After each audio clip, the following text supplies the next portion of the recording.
और आइए शुरुआत करने जा रहे हैं आज की बड़ी खबर के साथ। और पहली बड़ी खबर है, आपको उत्तर प्रदेश लिए चलता हूं। उत्तर प्रदेश में क्या हो रहा है और योगी क्या कह रहे हैं।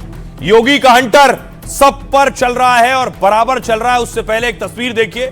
योगी आदित्यनाथ रवि किशन की चुटकी ले रहे थे, गोरखपुर में मौजूद थे और रवि किशन जो सांसद है मंच पर थे। सुनिए। शुभम यादव और अनुराग यादव के बीच में कितनी जोरदार कुश्ती थी। यानी इस भीषण शीतलहरी में कुश्ती वहां हो रही थी और पसीना रवि किशन को यहां मंच पे हो रहा था। यानी इस भीषण शीतलहरी में कुश्ती वहां हो रही थी और पसीना रवि किशन को यहां मंच पे हो रहा था। सामान्य रूप से अगर ठंडी होती और हम रवि किशन से कहते कि गोरखपुर में कहीं निकलना है, कार्यक्रम में जाते, क्या वो घर से बाहर नहीं निकलते। संजय निषाद भी नहीं निकलते। और तो दोनों की जोड़ी आज मिल गई, कहीं खाने पे मिले होंगे तो वहीं से दोनों साथ साथ चले आए। और तो दोनों की जोड़ी आज मिल गई, कहीं खाने पे मिले होंगे तो वहीं से दोनों साथ साथ चले आए। लेकिन यहां आकर के उनकी ठंड भी आपकी खेल प्रतियोगिता को देख करके गायब हो गई।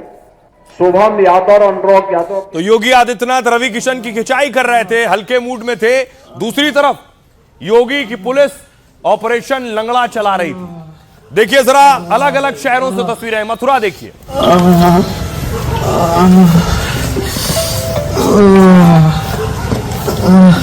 गलती होगी बस, मुझे माफ कर दो। अपना करने का अपना करने गलती होगी बस, मुझे माफ कर दो। अपना करने का। फिरोजाबाद में देखिए डकैतों का एनकाउंटर हुआ है। ग्रेटर नोएडा में कार लुटेरे ठोके गए।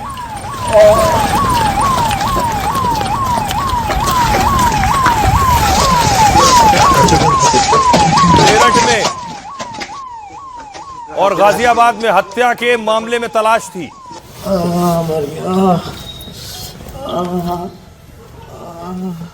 और इससे पहले कल मैंने आपको दिखाया था और अभी बताया, योगी का हंटर बराबर चलता है। एक तस्वीर आई थी तलवारों के साथ गाजियाबाद में, कुछ संगठन के कार्यकर्ता तलवारें बांट रहे थे। इस पर भी योगी का डंडा चल गया है। बांग्लादेश जैसी स्थिति पैदा होती है, सुरक्षा है, विधर्मियों को अपनी सुरक्षा है। तो जय श्री राम। कुछ नहीं पता। बांग्लादेश की स्थिति जैसी हो रही है, हिंदुओं के साथ में जो दुर्व्यवहार किया जा रहा है, उन्हें मारा जा रहा है। हमारे यहाँ की सरकार ने भी एक मुहिम चलाई है कि अपने यहाँ पर बांग्लादेशी को रहने नहीं देंगे। मैं सभी से, सनातनियों से कहना चाहता हूँ कि आसपास यदि कोई बांग्लादेशी दिखे तो हर बांग्लादेशी तक, अगर पाकिस्तानी और जिहादी तक ये वीडियो पहुंचा देना। उसे यदि हिंदू रक्षा दल ने ढूंढ लिया तो जिस तरीके से बांग्लादेश में हमारे भाइयों को मारा जा रहा है ना, उसी तरीके से उसके थाने चौकियों तक ले जाएंगे और उसके साथ ऐसा करेंगे जैसा हमारे हिंदू भाइयों के साथ हो रहा है। और सरकार जिस तरीके से इन्हें भगाने का काम कर रही है, हम उनका साथ देंगे। आप सभी भी उनका साथ दें। और ये शस्त्र वितरण, जो भी हिंदू रक्षा दल से जुड़ेगा उसे शस्त्र चलाना भी सिखाएंगे, शस्त्र देंगे भी। और उसे 10 भाइयों को कैसे बचाना है उसकी ट्रेनिंग हिंदू रक्षा दल ने शुरू कर दी है। हर हिंदू ताकतवर होगा और सनातन को मिटाने वाला इस धरती पर रहेगा नहीं। उसको खात्मा करने का और उसके विचार खत्म करने का काम हिंदू रक्षा दल करेगा। तो हर बांग्लादेशी तक, हर पाकिस्तानी और जिहादी तक ये वीडियो पहुंचा देना। हर हर महादेव, हर महादेव। योगी और योगी की पुलिस काफी है अपराधियों और बदमाशों के लिए, इसलिए तलवार बांटने वालों पर एक्शन हुआ। जो तलवार बांट रहे थे उनको योगी की पुलिस ने गिरफ्तार कर लिया है। तस्वीरें आप देख रहे हैं। 10 लोग जिन्हें अरेस्ट किया गया है गाजियाबाद में। पिंकी चौधरी का संगठन है, तलवार बांटने वालों पर शिकंजा है। गिरफ्तारी के बाद सबने मास्क लगाया हुआ है।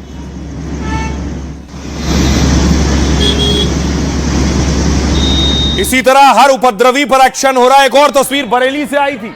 बरेली में जो रेस्टोरेंट में तोड़फोड़ करने वाले थे उन पर भी एक्शन हुआ है। वहां जाकर जो एक लड़की बर्थडे सेलिब्रेट कर रही थी, वहां बताया गया कि 6 लड़के थे जिसमें 2 मुस्लिम थे, मारपीट हुई। अब योगी ने इस पर एक्शन लिया।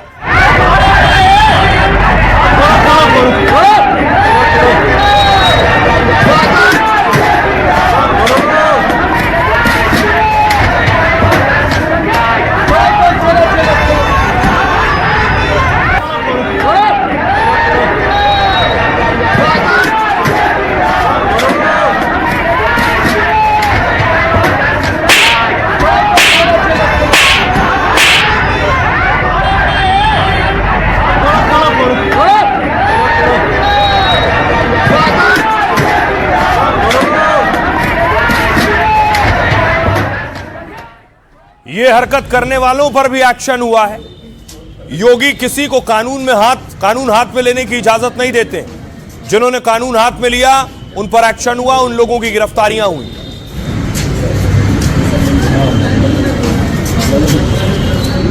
ये वो उपद्रवी हैं जो रेस्टोरेंट में जाकर तोड़फोड़ कर रहे थे, मारपीट कर रहे थे। बरेली पुलिस ने बवालियों पर शिकंजा कसा है।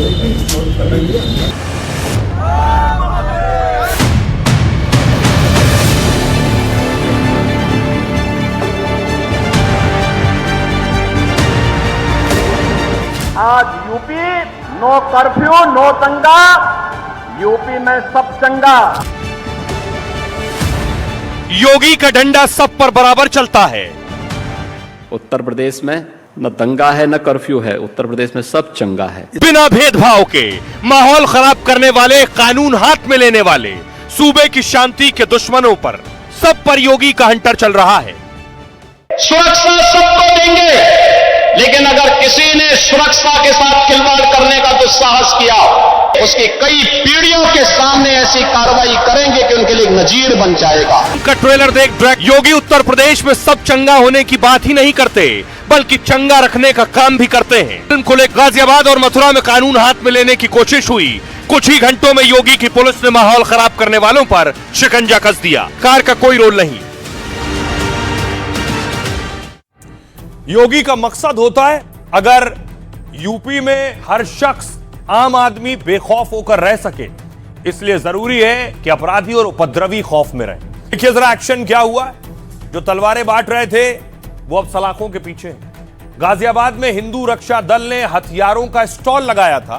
कार्यकर्ता धारदार हथियार का स्टॉल सजाकर बैठे थे। इन कार्यकर्ताओं ने आम लोगों को तलवारें बांटी। शालीमार गार्डन में घर घर जाकर भी हथियार बांटने का दावा है। जिहादियों से सुरक्षा के लिए इसे अपने घर में रखने को कहा। लोगों से कहा अगर कोई बहन या बेटी पर बुरी नजर डाले तो इन हथियारों का प्रयोग कर सकते हैं। बांग्लादेश में दीपू दास समेत दूसरे हिंदुओं की हत्या का हवाला दिया। कार्यकर्ताओं ने कहा यहां भी उसी मानसिकता के जिहादी घूम रहे हैं। उनसे अपनी सुरक्षा के लिए हर घर में इस तरह का हथियार होना चाहिए। सोशल मीडिया पर तस्वीर वायरल होने के बाद हड़कंप मच गया। वायरल वीडियो में हिंदू रक्षा दल के राष्ट्रीय अध्यक्ष पिंकी चौधरी दिखे। वीडियो में वो तलवारें और हथियार बांटते हुए दिखाई दिए। इसके बाद गाजियाबाद की 3 थानों की पुलिस हरकत में आई। पुलिस के मौके पर पहुंचने पर भगदड़ जैसी स्थिति बन गई। पुलिस ने 10 लोगों को गिरफ्तार किया। 16 नामजद हैं। 25 से 30 अज्ञात के खिलाफ एफआईआर दर्ज की गई। पुलिस बाकी आरोपियों की भी तलाश में जुटी। सोशल मीडिया के जरिए भड़काऊ गतिविधि पर नजर रखी जा रही है। हथियार उठाने के लिए उकसाने की बात साबित हुई तो और एक्शन होगा। सुनिए जरा गाजियाबाद के एसपी क्या कह रहे हैं और साथ ही साथ यति क्या कह रहे हैं जो इसे सही ठहरा रहे हैं। सुनिए। हिंदू रक्षा दल की राष्ट्रीय अध्यक्ष पिंकी चौधरी द्वारा तलवार वितरण किया जा रहा है। सूचना का त्वरित संज्ञान लेकर थाना शालीमार गार्डन में उक्त प्रकरण में 16 नामजद व 25-30 अज्ञात लोगों के विरुद्ध मुकदमा पंजीकृत कर लिया गया है। अब तक प्रकरण में 10 लोगों की गिरफ्तारी सुनिश्चित कर ली गई है, जो आगे भी विवेचना के क्रम में जारी रहेगी। मौके पर शांति व्यवस्था और कानून व्यवस्था की स्थिति सामान्य है। कोई अपराध करने के लिए तलवारें नहीं बांटी गई। ये तलवारें केवल इस मंशा से बांटी गई है कि अगर कल यहां कोई बांग्लादेश जैसी घटना हो तो बेचारे हिंदू अपना बचाव करने का तो प्रयास कर लें। ये पिंकी चौधरी जी की और उनके जो मित्र, उनके साथी कार्यकर्ता हैं, उनकी मंशा ठीक है, इसमें कोई बुराई नहीं थी। लेकिन मेरा कहना यह है जब बांटना ही था तो कुछ ऐसे हथियार तो बांटते जिससे जरूरत पड़ने पर हिंदू अपनी रक्षा कर लेते। कम से कम ऐसे हथियार तो बांटते जो आतंकवादियों के हथियारों से अच्छे होते। इन तलवारों से तो कुछ होने वाला है नहीं, लेकिन फिर भी हिंदुओं का मनोबल बढ़ाने के लिए पिंकी चौधरी जी ने और उनके कार्यकर्ताओं ने जो कार्य किया, ये प्रशंसनीय है। मैं उसकी प्रशंसा करता हूं और पिंकी चौधरी जी के साथ हूं। तो कार्रवाई एक तरफा नहीं होती। योगी की पुलिस आज सुबह अचानक संभल पहुंच गई। संभल की तस्वीरें आप देख रहे हैं। भारी संख्या में पुलिस और सुरक्षा बल पहुंचे।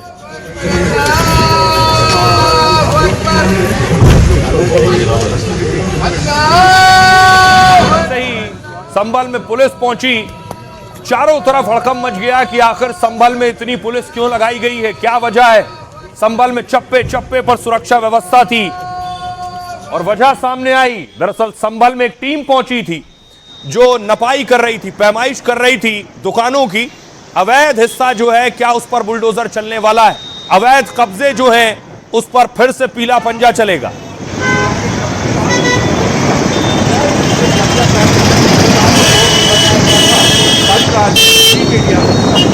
दुकानें बंद थी, बताया गया। ये जो तस्वीर आप देख रहे हैं, बताया जा रहा है कि कब्रिस्तान की जमीन कब्जा करके भी दुकानें बनाई गई।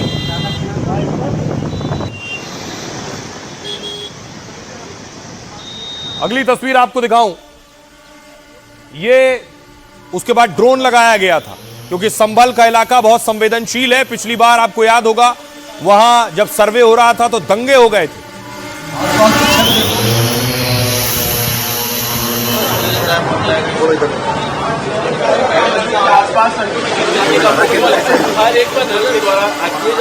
ड्रोन कैमरे से भी नजर रखी जा रही थी।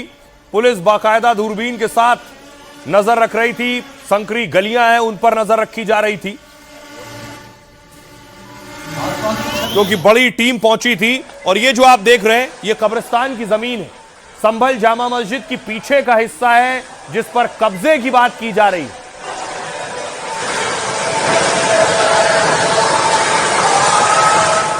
तो क्या अब संभल में बुलडोजर चलने वाला है? आज पैमाइश हो गई है, दुकानें मापी जा चुकी हैं। कड़ी सुरक्षा में संभल के कब्रिस्तान की नपाई हुई है। एसपी डीएम की मौजूदगी में दुकानों और घरों का सर्वे हुआ। इस मौके पर 500 से ज्यादा सुरक्षा बल के जवान तैनात थे। मौके पर 8 से 9 पुलिस स्टेशनों के एसएचओ भी थे। इंस्पेक्टर रैंक के 4 से 5 अधिकारियों की ड्यूटी लगाई गई थी। पीएसी, आरआरएफ, एलआईयू की टीमें भी तैनात रही हैं। इसके अलावा सिविल ड्रेस में भी पुलिस एक्टिव थी।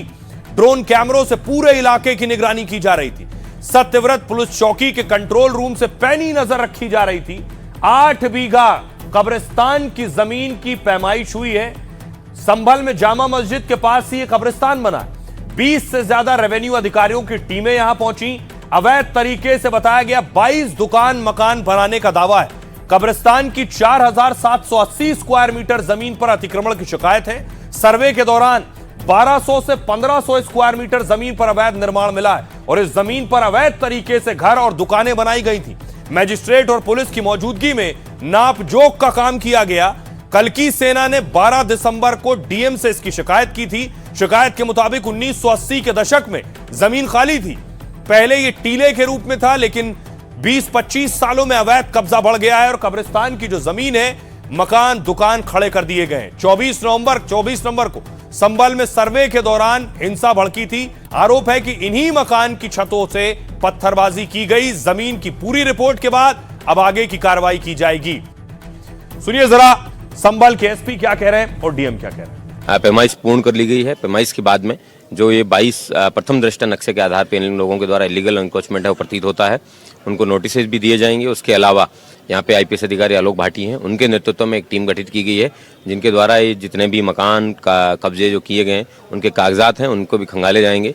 7 दिन में ये जांच पूरी करने के निर्देश दिए गए हैं। मैं उम्मीद करता हूँ इसके बाद में आगे की विधिक कार्रवाई उसको सुनिश्चित किया जाएगा। अगर उनके पास फौज डॉक्यूमेंट मिलते हैं तो उनके खिलाफ विधिक कार्रवाई सुनिश्चित की जाएगी, अन्यथा जो धारा 67 के तहत है वो जिला प्रशासन के द्वारा कार्रवाई की जाएगी। राजस्व ग्राम कोट पड़ता है और उसमें 32/2 गाटा संख्या है, जिसमें लगभग 8 बीघा भूमि है। उसमें से 2.5 बीघा भूमि के ऊपर नीचे दुकान और ऊपर मकान बनाकर कब्जा किया गया है। इसी के संबंध में शिकायत आई थी कि कब्रिस्तान की भूमि का उपयोग कब्रिस्तान के लिए न हो करके वो अन्य व्यावसायिक और व्यक्तिगत प्रयोग के लिए हो रहा है। इसी क्रम में आज पैमाइश हुई और पूरी सुरक्षा के साथ सभी मजिस्ट्रेट की भी वहाँ तैनाती रही और पैमाइश पूर्ण हो चुकी है। वो रिपोर्ट तहसीलदार न्यायालय में जाएगी, वहाँ सब लोग अपना पक्ष प्रस्तुत कर सकते हैं, दस्तावेज दे सकते हैं। उसके बाद नियमानुसार कार्रवाई की जाएगी।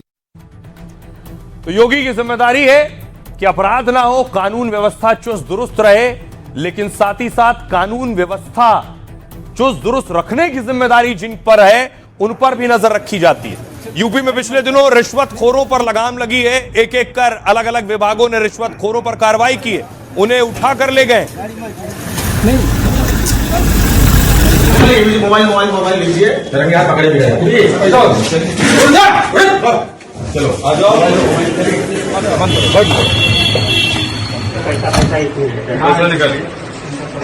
वीडियो बनाओ, वीडियो आराम से रहो, पकड़ लीजिए नहीं तो। अरे नहीं,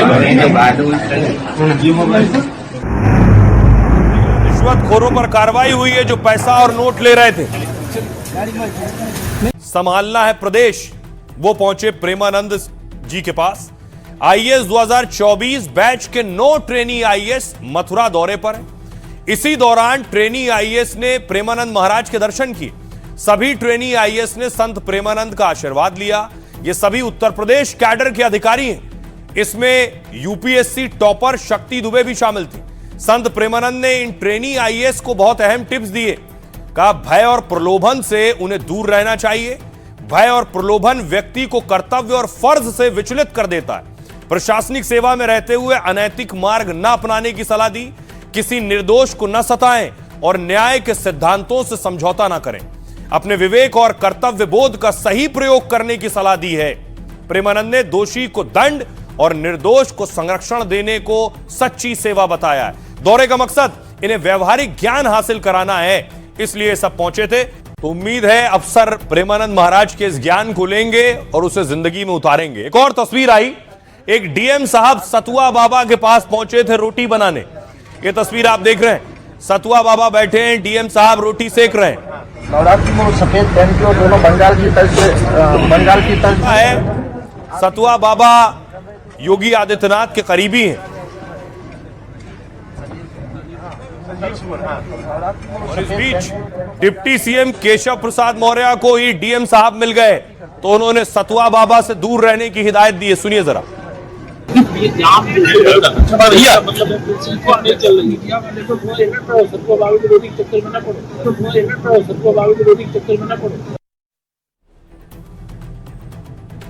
और आइए खबरों में आगे बढ़ते हैं।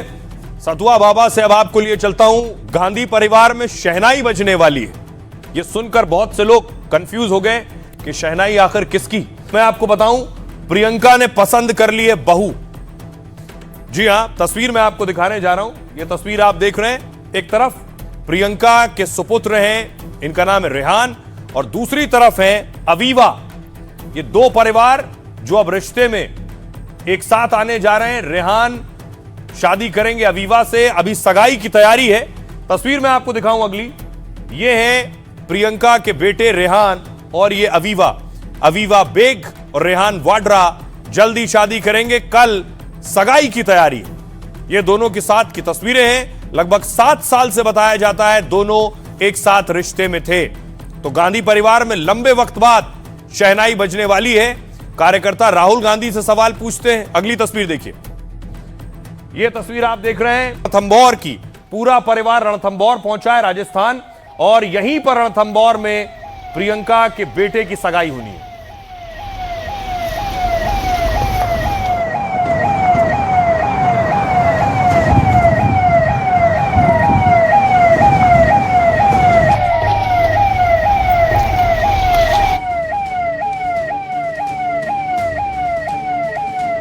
कभी कभी रियल लाइफ और रियल लाइफ में ज्यादा फर्क नहीं होता। रियल लाइफ की अवीवा बेग की खबरों में एंट्री एकदम रियल लाइफ जैसी हुई है। अचानक पता चला कि यह गांधी परिवार की एकदम नई बहू बनने वाली है। प्रियंका गांधी ने अवीवा को अपने बेटे रेहान के लिए पसंद किया है।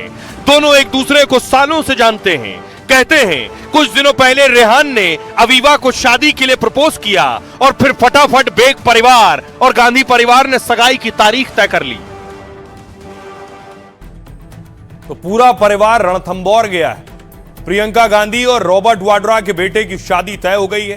प्रियंका के बेटे रेहान ने अवीवा बेग को अपनी जीवन साथी चुना है। बताया जाता है कि रेहान और अवीवा बेग की 7 सालों से दोस्ती है। रेहान वाड्रा ने हाल में अवीवा को शादी के लिए प्रपोज किया। खबर है कि रेहान की कल राजस्थान के रणथंभौर में सगाई भी होनी है। गांधी परिवार, प्रियंका गांधी का पूरा परिवार सड़क के रास्ते रणथंभौर पहुंचा है। राहुल गांधी भी सगाई और नए साल के जश्न के लिए रणथंभौर में है। पूरा गांधी परिवार रणथंभौर के होटल सुजान शेरबाग में ठहरा हुआ है और खबरों के मुताबिक पूरा परिवार रणथंभौर में 4 दिनों तक रुकने वाला है। अवीवा की मां का नाम नंदिता बेग और पिता का नाम इमरान बेग है।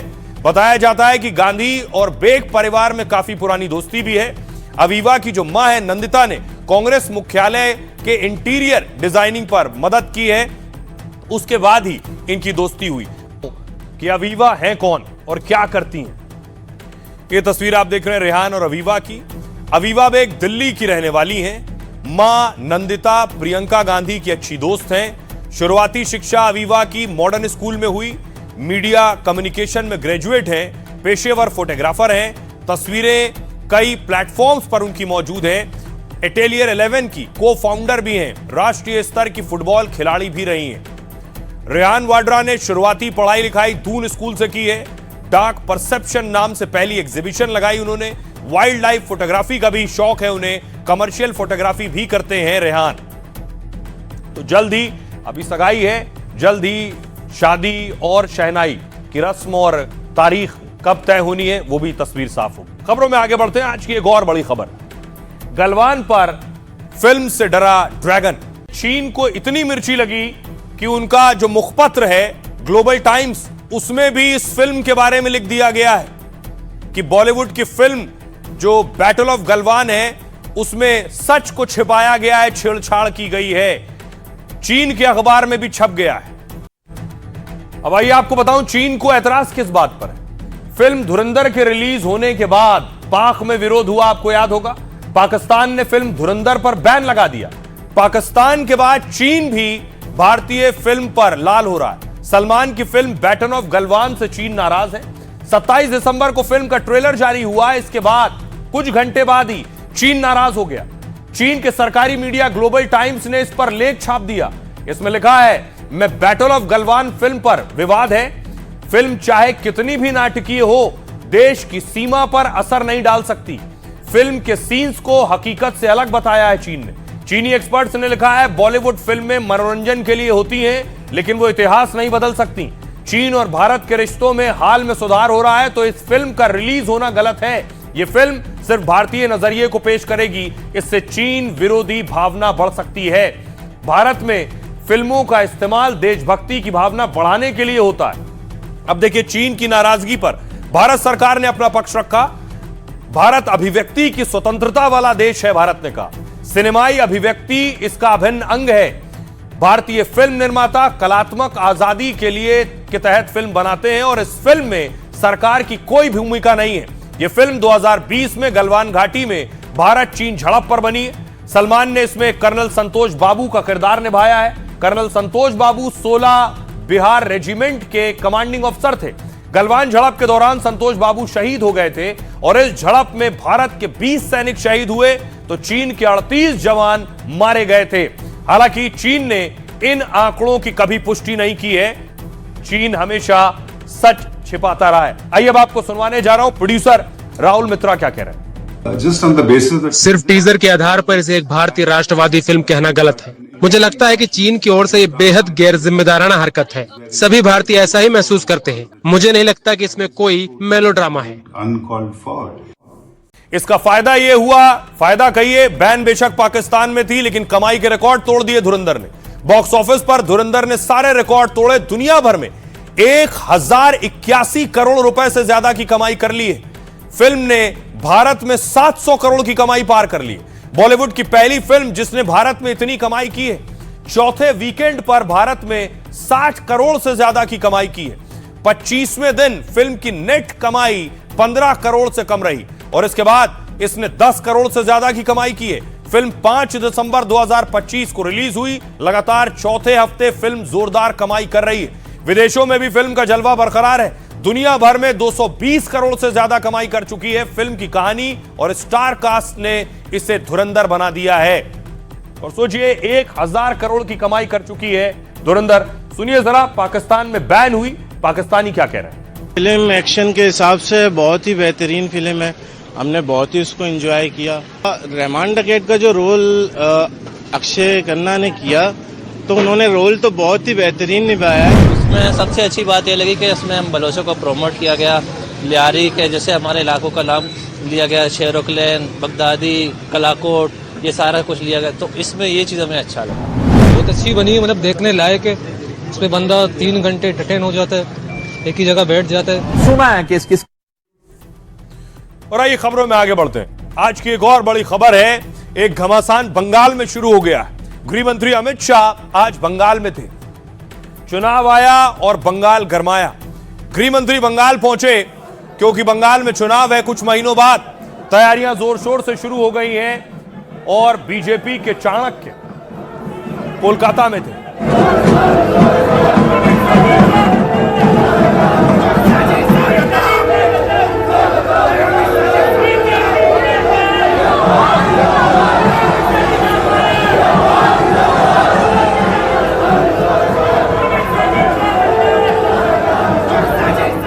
दूसरी तरफ ममता बनर्जी भी आज बांकुरा में थी और उधर शाह ममता पर गरज रहे थे, इधर से ममता शाह पर बरस रही थी।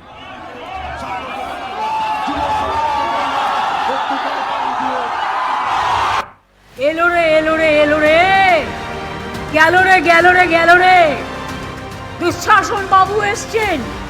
पश्चिम बंगाल का सियासी पारा हाई है। 15 सालों से सत्ता पर काबिज ममता बनर्जी के लिए आगे कुआं पीछे खाई है। बीजेपी ने एक बार फिर जोरदार मोर्चेबंदी की है। अमित शाह कोलकाता जाकर 15 साल का हिसाब किताब मांग रहे हैं। इसकर घुसपैठ से बंगाल की जनता चिंतित भी है, भयभीत भी है और आशंकित भी है। तो दूसरी ओर दीदी घुसपैठ की बातें सुनते ही आग बबूला हो रही हैं। भ्रष्टाचार का आरोप कानों में जाते ही उनका गुस्सा 7वें आसमान पर पहुंच रहा है। चौतरफा घेराबंदी के बावजूद दीदी खुद को सेक्युलर भी बता रही हैं और धनाधन भगवान जगन्नाथ से लेकर महाकाल का मंदिर भी बनवा रही हैं। और आइए अब आपको बताऊं गृह मंत्री अमित शाह क्या कह रहे थे और ममता बनर्जी क्या कह रही। गृह मंत्री ने कहा बंगाल के हिंदुओं के दिल पर गंभीर घाव हो गया।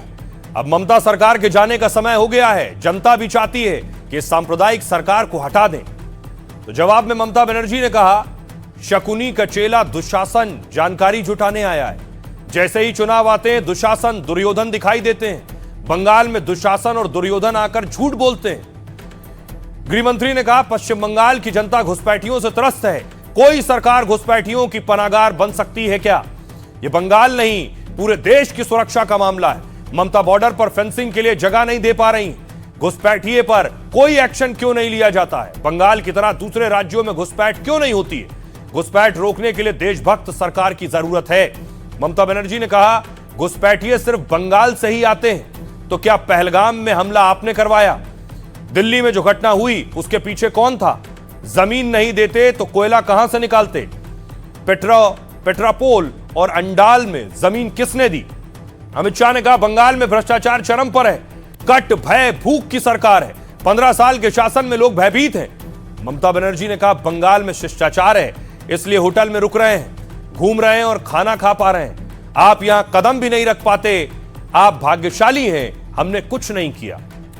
आइए अब आपको सुनवाता हूं, सुनिए जरा। जैसे जैसे चुनाव नजदीक आएंगे वैसे वैसे बयान और वार और तीखे होते जाएंगे। एक ऐसी मजबूत राष्ट्रीय ग्रिड बनाएंगे जो बंगाल से घुसपैठ को समाप्त कर देंगी। इंसान छोड़ दीजिए, परिंदा भी पैर नहीं मार पाए, इस प्रकार की एक मजबूत ग्रिड की रचना हम करेंगे। और न केवल घुसपैठ रोकेंगे, सारे घुसपैठियों को चुन चुन कर भारत के बाहर निकालने का काम भी भारतीय जनता पार्टी की बंगाल सरकार करेगी। बंगाल में एक दुशासन आ गया है। वोट के लिए दुर्योधन और दुशासन आ गए हैं। उनकी आंखों में भय है, देखकर ही डर लगता है।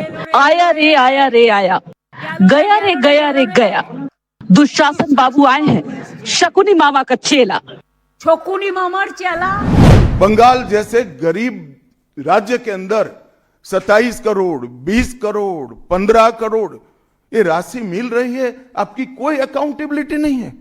शोभन चैटर्जी आरोपी बनाए जाते हैं, कुणाल घोष 3 साल जेल में रहकर आते हैं और आप कहती है कि भ्रष्टाचार नहीं हो गया, हो रहा है।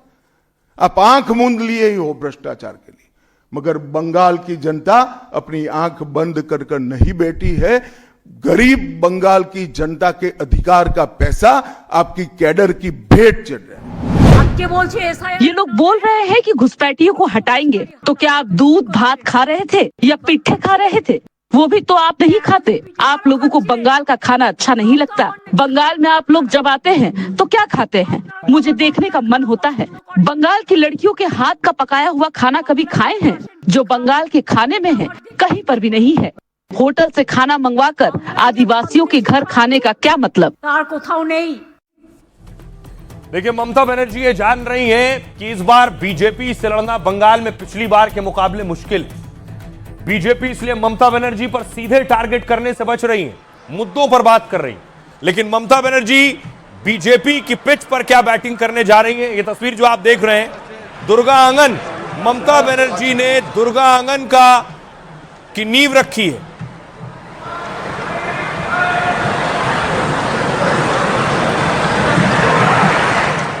तो क्या ममता बनर्जी बीजेपी को उन्हीं के हिंदुत्व के एजेंडे से काटने की कोशिश कर रही है? दुर्गा आंगन ऐसा बनकर तैयार होगा जिसकी नींव ममता बनर्जी ने रखी है।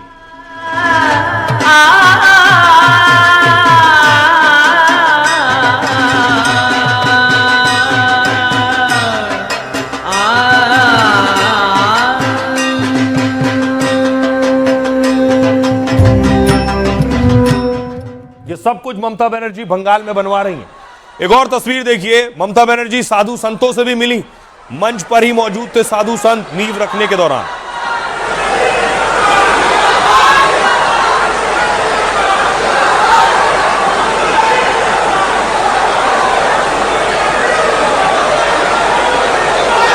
एक और तस्वीर देखिए, आपको जानकर ताज्जुब होगा, ये बंगाल ही है। ये जगन्नाथ मंदिर जिसका उद्घाटन किया ममता बनर्जी ने, दीघा में ये मंदिर बनकर तैयार है। ये भव्य जगन्नाथ मंदिर पश्चिम बंगाल के दीघा में ममता बनर्जी खुद इसका उद्घाटन करने पहुंची थी।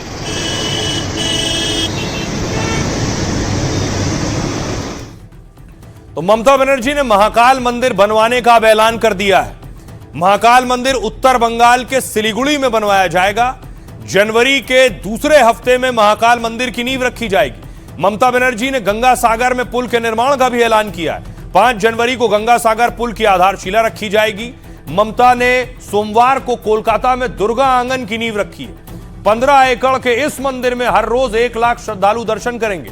262 करोड़ की लागत से बनने वाला यह मंदिर 2027 में पूरा होगा। अप्रैल में ममता ने दीघा में जगन्नाथ मंदिर का उद्घाटन किया। नया मंदिर ममता के हिंदुत्व कार्ड का नया दांव माना जा रहा है। सिलीगुड़ी में आदिवासी और गोरखा समुदाय बहुतायत में है। महाकाल गोरखा और उत्तर बंगाल के आदिवासियों के आराध्य हैं। मंदिर के जरिए ममता इन समुदायों की आस्था को छूना चाहती हैं। सुनिए जरा, ममता बनर्जी क्या वाकई हिंदुत्व कार्ड खेल रही हैं? क्या कह रही सुनिए। सुखबर दी, জানুয়ারি মাসের সেকেন্ড উইক নর্থ বেঙ্গল থেকে আমি দেখতে পাচ্ছি সঞ্জয় টিবরেওয়াল এবং দুগাড়ের সহ অনেকে এসছেন। মহাকাল মন্দিরের শিলান্যাস হবে। জমি কিন্তু আমি দেখে নিয়েছি, রেডি করে দিয়েছি। পুজোর দিনও আমি মনে মনে ঠিক করে নিয়েছি। ট্রাস্টের একটা মিটিং করে বাদ বাকিটা আপনাদের কাজটা করতে হবে, যেটা হচ্ছে আর্কিটেকচারটা। টাকাও জোগাড় হয়ে গেছে। আমি বাজে কথা কম বলি। चुनाव याद आता है तब मंदिर याद आते हैं। मैं ये मानता हूं कि मंदिर हो या बाकी धार्मिक गतिविधियां ये आस्था के विषय होते हैं। इन सब धार्मिक संस्थाओं पर हमले होते हैं तब ये लोग चुप रहते हैं। चुनाव आते ही कई लोग त्रिपुंड लगाने लगते हैं, हनुमान चालीसा का पाठ करने लगते हैं, दुर्गा सप्तशती का पाठ याद आता है। मैं समझता हूं कि जनता इस सच को जानती है। बीजेपी को आखिर बंगाल में ममता दीदी माँ दुर्गा का मंदिर बना रही है, तो बीजेपी को क्यों परेशानी हो रही है? तो आइए खबरों में आगे बढ़ते हैं। आज की एक और बड़ी खबर है। अब आपको बांग्लादेश लिए चलता हूं और बताता हूं ढाका से लेकर ईरान के तेहरान तक क्यों उधम हो रहा है। ढाका टू तेहरान कट्टरपंथ का काम तमाम। पहली तस्वीर मैं आपको दिखाऊं, यह तस्वीर आपको याद होगी, जो कट्टरपंथ की तस्वीर थी बांग्लादेश में जहां लोकतंत्र था वहां कट्टरपंथ हावी हो गया, और इस कदर हावी हो गया कि देखिए बेगुनाह को निशाना बनाया जाने लगा और बीच चौराहे जिंदा जला दिया गया, क्योंकि यहां लोकतंत्र था और कट्टरपंथ हावी हो गया। एक दूसरी तस्वीर आपको दिखाऊं, ईरान के तेहरान, जहां कट्टरपंथ था, जहां तानाशाही थी, वहां लोग सड़कों पर उतरे हैं कट्टरपंथ के खात्मे के लिए और लोकतंत्र का झंडा लेकर।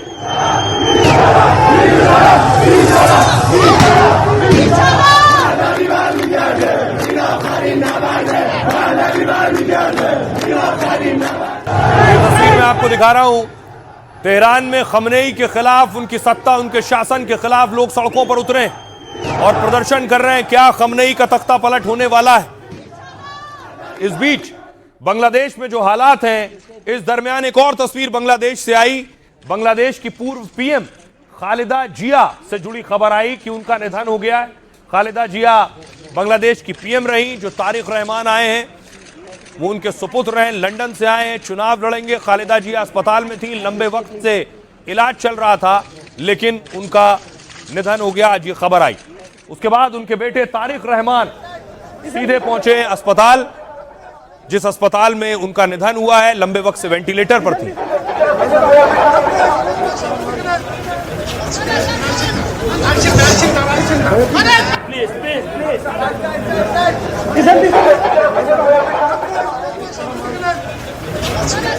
लेकिन खालिदा समर्थकों में मातम पसरा है।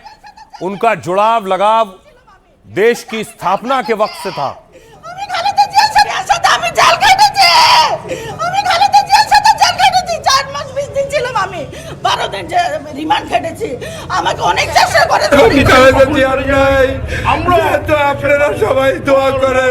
গণতন্ত্রের মা চলে গেছে। খুবই চিন্তায় ছিলাম যে আমি কবে একটা পরপথ ক্যারি করবো, ম্যাডামের সাথে দেখা করবো, দেশি বেগম খালেদা জিয়ার সাথে দেখা করবো। মা গো, আমার ভাই আমার এতিম করে তো ইয়া গেল। আরে জিয়ারে এতিম বানাইছে না, আমরা এতিম। আমার মারে রাখতে না করে, আমার মারে রাখতে না করে। ओ बाप भाई। उसके बाद उनके समर्थक पहुंच रहे हैं, क्योंकि फरवरी में ही बांग्लादेश में चुनाव होने हैं। बहुत से लोग और जानकार ये मान रहे हैं खालिदा की मौत से सबसे ज्यादा फायदा उनके बेटे, उनकी पार्टी को होगा। सहानुभूति वोट भी उन्हें मिलेगा। तारिक रहमान पहले से माना जा रहा है कि पीएम की रेस में आगे चल रहे हैं और वो बांग्लादेश के बॉस हो सकते हैं।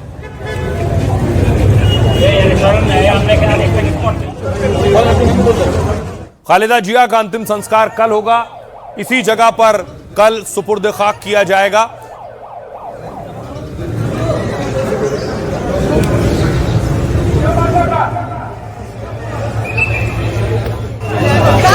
आइए अब आपको बताऊं खालिदा जिया की मौत कैसे हुई। खालिदा जिया बांग्लादेश की पहली महिला पीएम थी, पहली महिला पीएम। उम्र उनकी 80 साल थी और वो 20 दिनों से वेंटिलेटर पर थी। खालिदा जिया एक साथ कई परेशानियों से जूझ रही थी। उन्हें सीने में इंफेक्शन था, लीवर और किडनी की परेशानी भी थी, साथ ही डायबिटीज, गठिया और आंखों की दिक्कत भी थी। खालिदा जिया ने कल ही चुनावी नामांकन दाखिल किया था, लेकिन आज सुबह परिवार ने उनके निधन की पुष्टि की है। साथ ही बांग्लादेश में 3 दिन राष्ट्रीय शोक की घोषणा भी की है। खालिदा जिया का राजनीतिक सफर बहुत संघर्षों भरा रहा है। वो पूर्व बांग्लादेशी राष्ट्रपति जियाउर रहमान की पत्नी थी। 1971 की जंग के वक्त पाक सेना ने उन्हें नजरबंद कर लिया।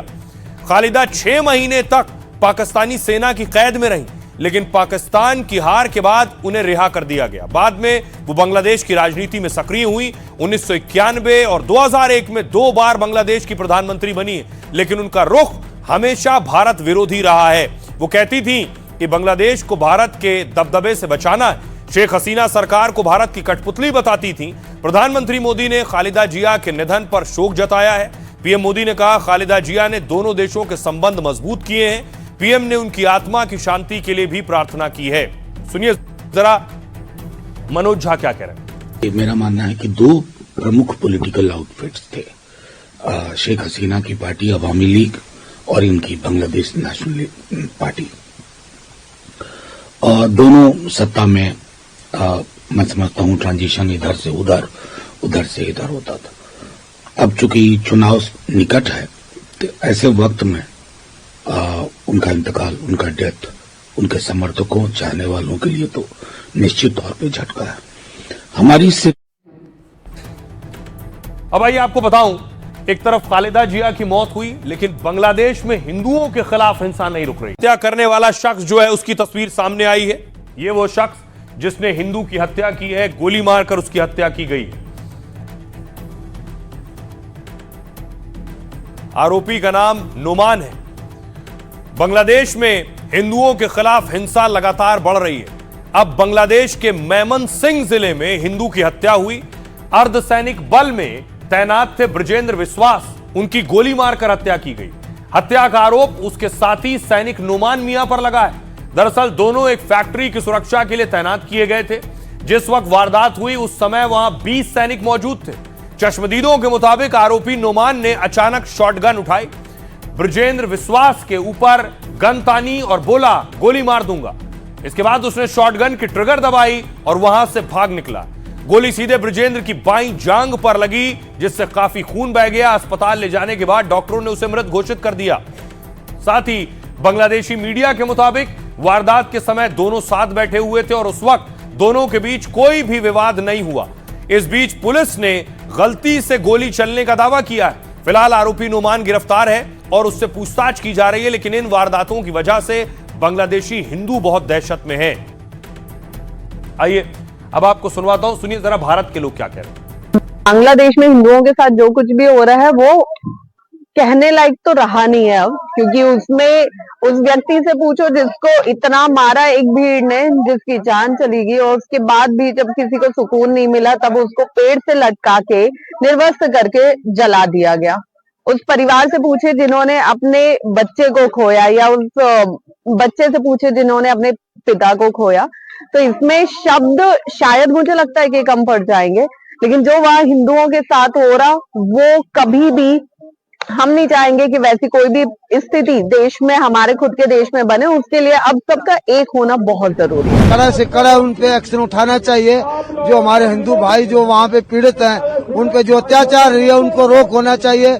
हमारे सब भाइयों को, हिंदुओं को उठना चाहिए, जागना चाहिए। तो बांग्लादेश में इस बीच जो कुछ हिंदुओं के साथ हो रहा है, इस पर आज अरशद मदनी भी बोले हैं। अरशद मदनी ने क्या कहा और साथ ही साथ कैसे इशारों में भारत को भी कटघरे में खड़ा किया।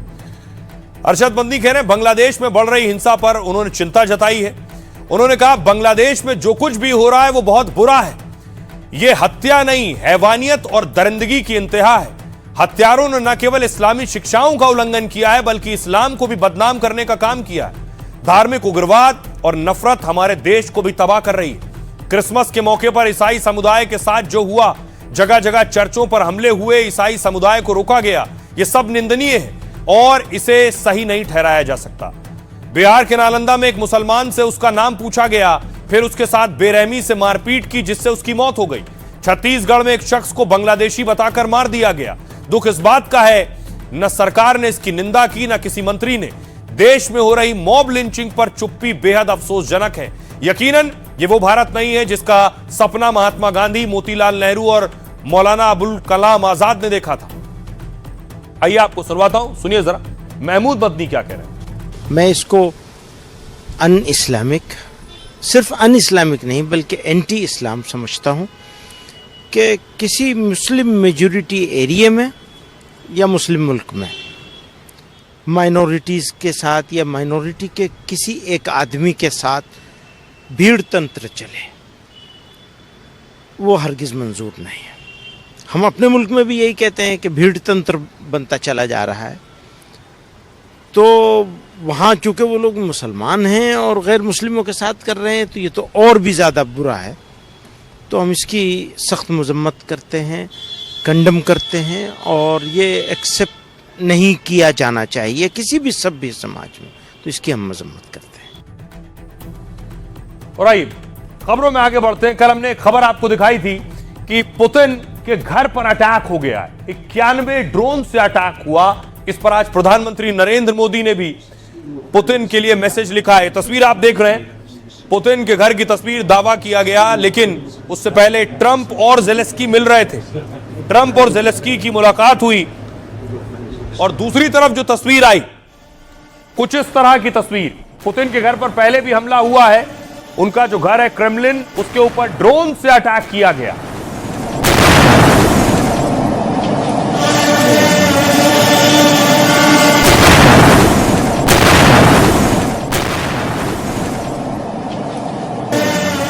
अगली तस्वीर आपको दिखाऊं। फिर प्रधानमंत्री नरेंद्र मोदी ने ट्वीट किया पुतिन की फिक्र में और पुतिन के घर पर जो अटैक हुआ उस पर। और इसके बाद पुतिन ने मीटिंग बुलाई। जब उनके घर पर अटैक हुआ, उन्होंने अपने अफसरों के साथ, अधिकारियों के साथ ये बैठक की।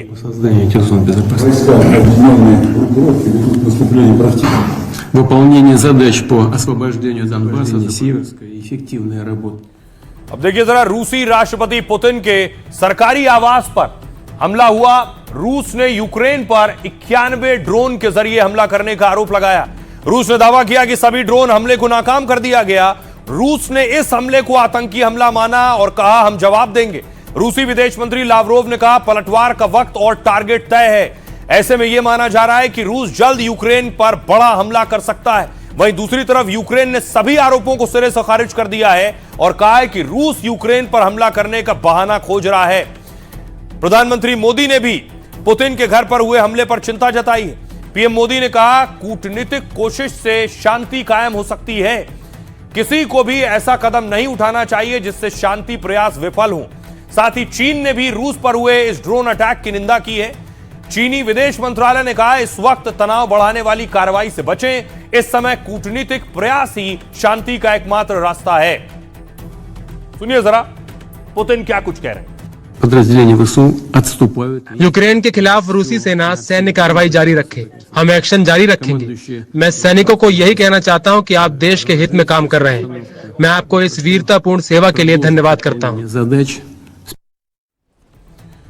और आइए, वक्त कम है, जाते जाते आपको एक अच्छी खबर भी दिखा देता हूं जो फक्र की अनुभूति कराएगा। भारत ने पिनाका रॉकेट का सफल परीक्षण किया है।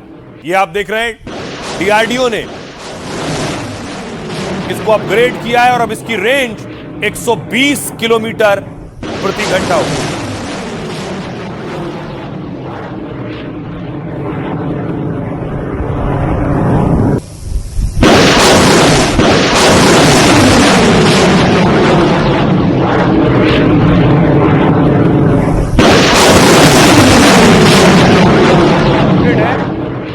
और पिनाका का इस्तेमाल करगिल युद्ध के दौरान भी किया गया था।